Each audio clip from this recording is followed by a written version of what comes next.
In the heart of Nigeria, where history's shadows stretch long and unrelenting, unfolds a tale of power, betrayal, and blood. It's a story whispered through the corridors of politics, echoed across the dusty streets of Borno, and carved into the conscience of a nation still haunted by terror. At the center of it all stands Ali Modu Sheriff, a man whose name has come to represent both political might and lingering controversy. His rise to prominence was as swift as it was divisive, and to this day, his shadow looms large over the origins of one of Africa's most feared insurgent groups, Boko Haram. The year was 2003. Nigeria was still grappling with its fragile democracy when Sheriff ascended to the governorship of Borno State. His victory was seen by many as a turning point, a chance for stability and progress in the troubled northeast. But beneath the celebrations, something darker was taking root. Whispers spread through Borno of a pact, an agreement between power and fanaticism. It was said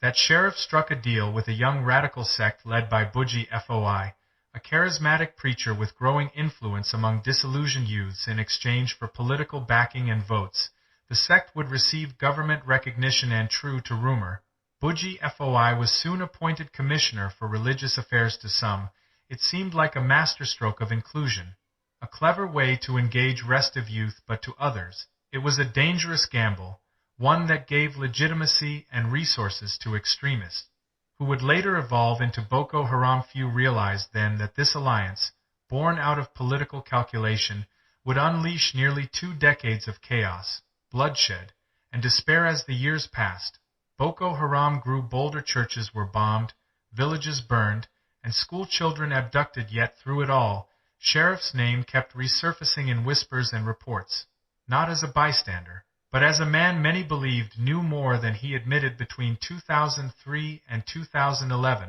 several intelligence briefings, local testimonies, and even U.S. congressional reports alleged that Sheriff had funded or supported elements within the insurgency for political advantage. Prominent human rights lawyer Femi Falana, SAN, has publicly spoken about these claims, even referencing a video where he detailed Sheriff's alleged financial and political ties to Boko Haram during his tenure as governor. And yet, despite the gravity of these allegations, despite the mountain of suspicion, Ali Modu Sheriff still walks free. His denials have been consistent, almost mechanical.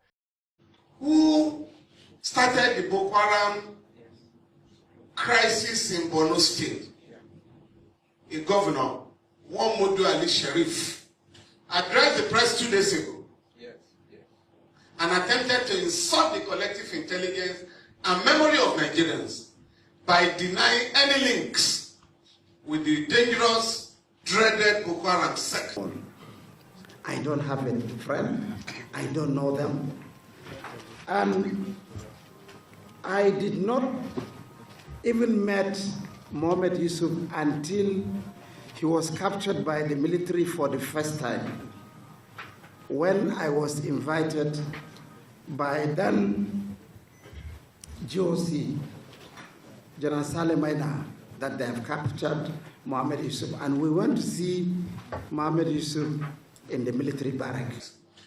I did reply him yesterday, and I'm expecting him to sue me, because he said he wanted to sue an Australian. You don't need to go to Australia. What you are looking for in Sokoto is in the pocket of your Sokoto. I'm ready to join issues with him. Because not only did he sponsor that organization by providing funds for them, in 2003, he had a deal with the Boko Haram sect to get him to win the election. And if he won his re-election, he will compensate the organization. When he won that election, he appointed Alhaji Bugu Foy as the Commissioner for Religious Affairs to implement Sharia in that state. When the man attended the first Executive Council meeting, he discovered that they were all talking about contracts and how to steal money. So he went back to the camp, the Boko Haram camp, and said, "Where you send me to is Gida Barawi, the house of thieves. I can no longer be part of them." So he was asked to resign, and that was how Foy resigned from the government of Modu Sheriff. So to say that you don't know them is the greatest lie. I was just reminded this morning by somebody from Borno State that what started Boko Haram. Everybody knows. It was started in Borno by the then Borno governor, Ali Sheriff. He is still roaming the streets freely. Yes. When Yusuf was caught alive, who created it? The ECOMOG. Who created the ECOMOG?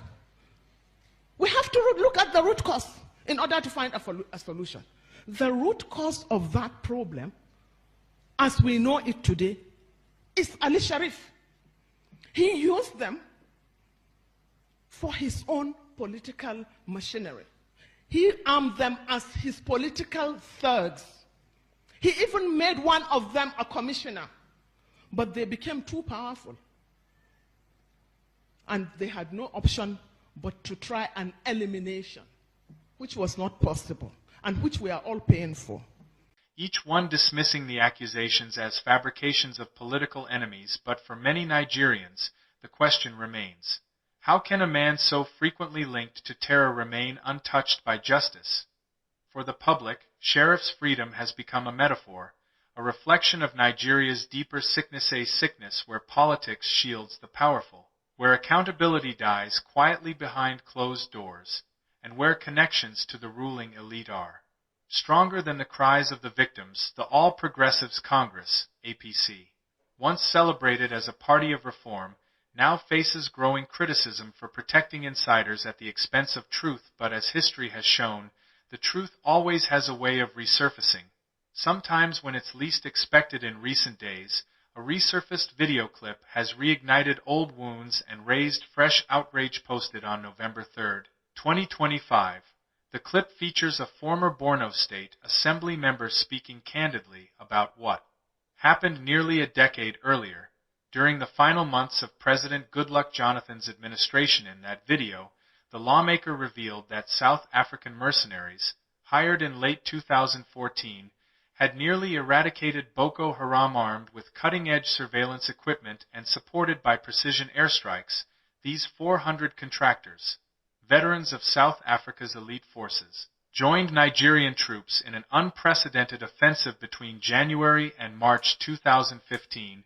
They recaptured strategic towns like Damaturu, Maiduguri, and Baga, crushing Boko Haram strongholds and restoring morale among exhausted Nigerian soldiers. For a moment, it seemed the war was finally turning in Nigeria's favor. Then,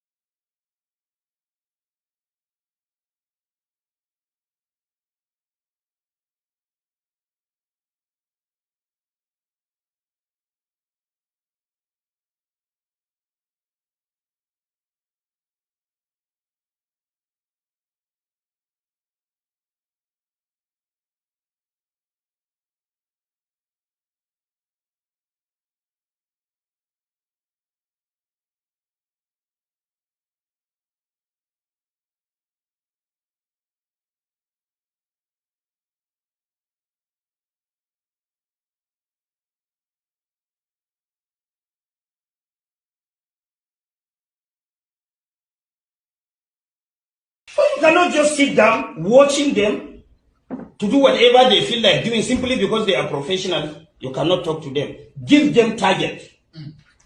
During Jonathan, we brought mercenaries. They were about to finish Boko Haram. But because of our complacency and personal aggrandizement and personal interest, we asked them to go back. And we are still battling with the issue. I was in Borno State as a member of a state House of Assembly when the mercenaries were in Borno. There were less than 30. They operate in a place like this. Everybody with a laptop before him, observing what is happening in the bush. The moment they discover an enclave, they will be able to identify how many weapons do they have, what kind of weapons are they using, how many AK-47 do they have, how many explosives do they have. They will take only 3 or 4 people in a chopper, go and clear everything. They will snap pictures before clearing them and bring back exhibit. We are about to finish it. And because of interest, personal interest, that if we allow mercenaries to finish this thing, we are not going to get anything. How much was the bill given by the mercenaries? Even Russia is employing mercenaries to fight for them, isn't it? Are we stronger than Russia? Is there anything wrong if you can bring somebody that can fight for you? There's nothing wrong in that. So I'm sorry if people are saying that National Assembly is not doing the needful, National Assembly is not providing the enabling laws. We have provided all the enabling laws. The enforcement of such laws is not ours.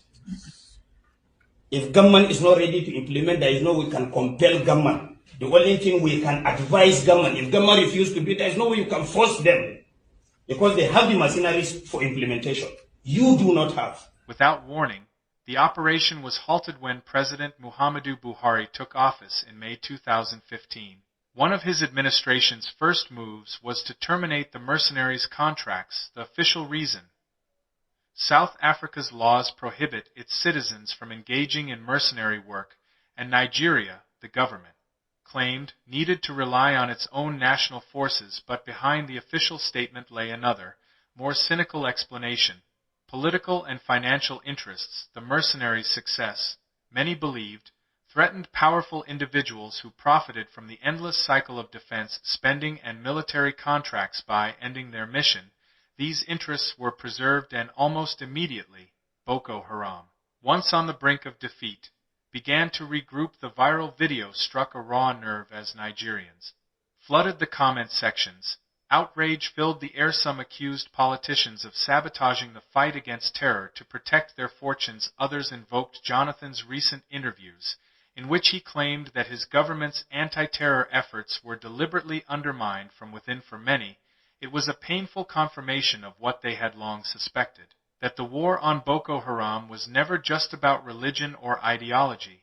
It was about money, power, and control. And in the midst of this storm, one name keeps resurfacing: Ali Modu Sheriff, a man who has served under multiple administrations, switched political parties, and remained untouchable through it. Alaman many see as the embodiment of Nigeria's unresolved contradictions, where allegations are forgotten as quickly as they are made, and where justice depends on who you know. But this story isn't only about one politician, it's about a country trapped in a cycle of betrayal and denial. It's about families displaced from their homes, children growing up in IDP camps, and soldiers dying in battles that might have been avoided. It's about how the hunger for power can consume a nation from within. One secret deal at Atimia's dawn breaks over Nigeria once again. The questions grow louder. Who truly benefits from this war? Why was a near victory abandoned? And most haunting of all, why does Ali Modu Sheriff still walk free? Because perhaps the real battle isn't just against Boko Haram, it's against the silence that protects, powerful against the political machinery that trades human lives for influence, against a system where the past is never buried, only recycled, reshaped, and repeated. In the end, the story of Ali Modu Sheriff is not just a chapter in Nigeria's history, it is a mirror, reflecting a nation's unhealed wounds, its fragile institutions, and its desperate need for truth. Until accountability becomes stronger than politics, the ghosts of Borno will continue to cry for justice, unheard, unseen, but never gone.